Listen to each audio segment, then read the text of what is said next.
Hi. Well, we're at the tail end of this robe. Today we cut it off the loom. My daughter had the drum and she sang a few songs. And as we were cutting the twine that holds the robe onto the loom, we cut it, and then after it was released from the loom, then she continued to drum, and I danced and twirled it around, and so that was kind of emotional. So it's done pretty much. I do have a few little details that I want to attend to. Sometimes after a wool robe or wool garment is created, then you block it. You'll steam it with some warm steam and I usually, if there's places that I want to have lay flatter, then I will steam and press and then put weight on that. And I think that that's what I'll do after the first dance. Then I'm going to bring it back and I will block the coppers so that they lay a little bit flatter.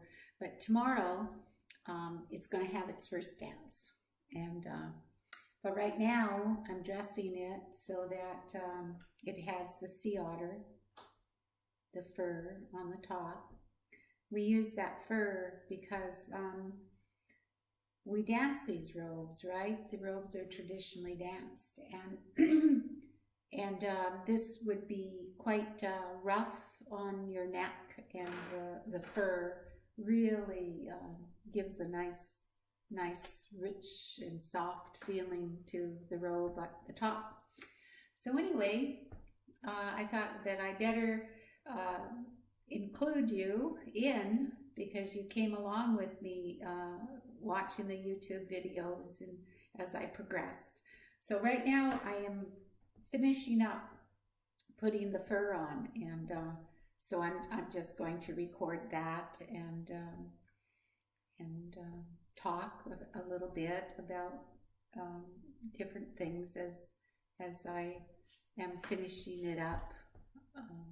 So Hawa, for being here and joining me and coming through these months of weaving the robe. Hawa. So finishing the robe with the fur is, I usually do it with the front of the robe facing me. It's either on my lap or like in this instance where I'm hanging it.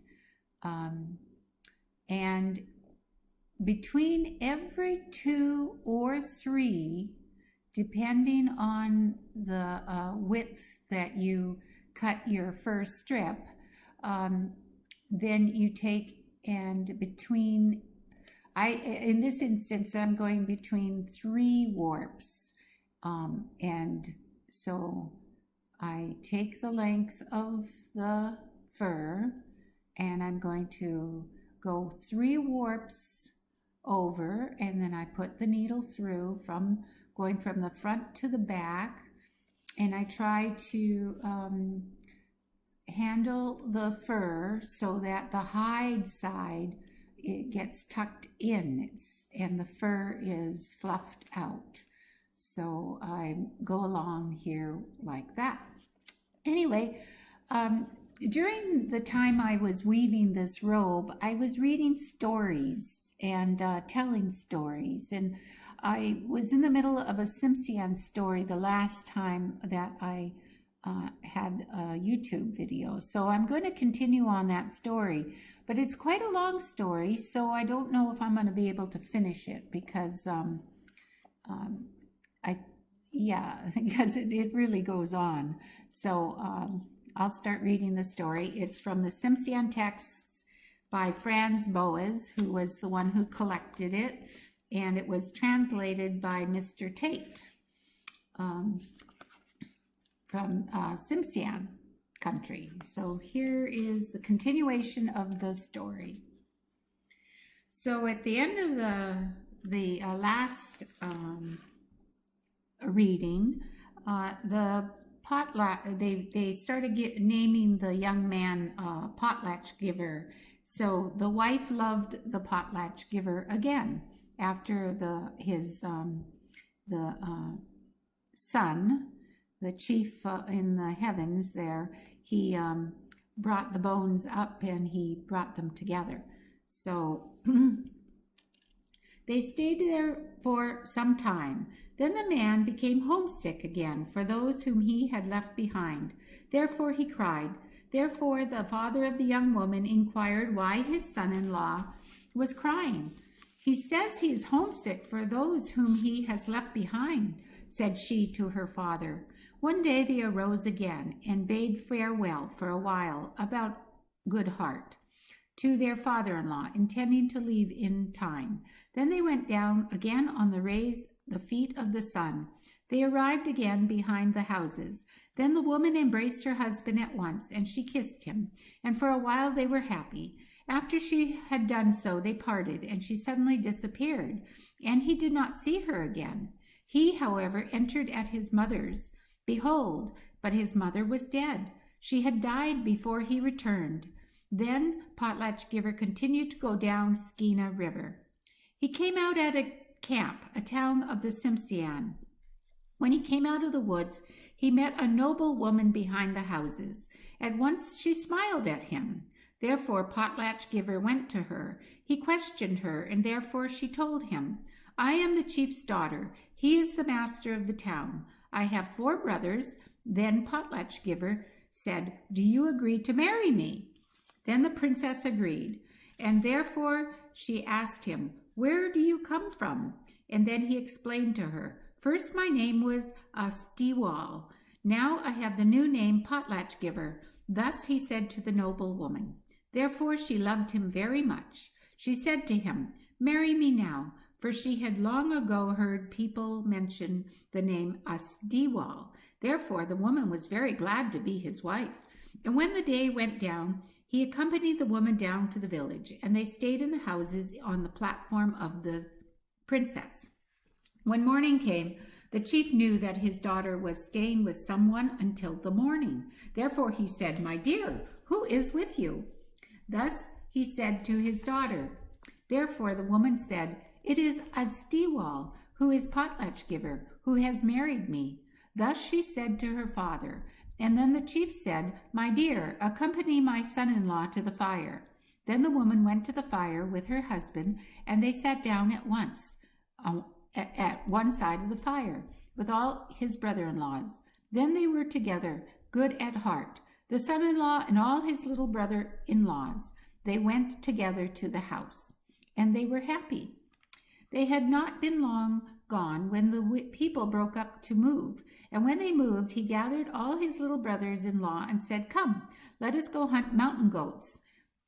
We have no meat. Early in the morning they arose. They went up, and when they reached the crest of the mountain, behold, the mountain goats were like fly blows over one side of the mountain.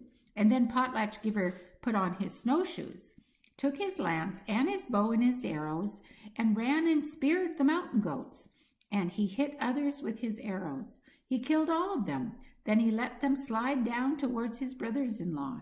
Then he divided them among his brothers-in-law. But he also took a few himself to give them to his father-in-law. Then they carried down the meat and the fat, and they finished carrying down all the meat. Then they started to move, to go to Metlakatla. When they moved, the princess was with child. When the people started again to move to Nass River, therefore one day all the Tsimshian started to move. The little brothers-in-laws were also aboard, but they left their father behind at Metlakatla. All the little brothers-in-law had each his own canoe when they moved. The eldest one had Potlatch Giver aboard. They all went together. The woman, however, loved her husband dearly. They came from Metlakatla and camped at the town of Kismaskin. They camped for a little while there because they had a headwind. Therefore, they could not move their camp at once. When they were sitting around the fire late at night in their house cutting fish, they talked about what the sea hunters were doing and what the mountain hunters were doing. Therefore, Potlatch said, "I think the mountain hunter, however, is better than the sea hunter." Then his little brothers-in-law derided him. Therefore, one of them said, "Let us hunters go out tomorrow. Then we can see who is best." So I'm going to finish reading later, but I just wanted to say that we're getting to the end of the row where I'm putting on the fur, and it's quite a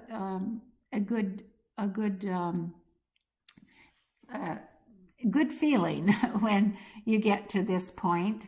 After I put this on, I will go back and I will fluff up the fur, and sometimes when you do this, they tuck in and aren't, they're tucked and tucked away, and you need to go back with a real dull needle and fluff them up.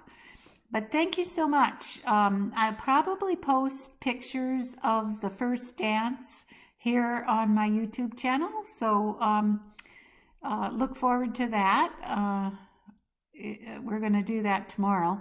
Here I am tucking the very end of that fur towards the inside of the robe, and I just weave it right back and tuck it in so that you don't see the end of the fur.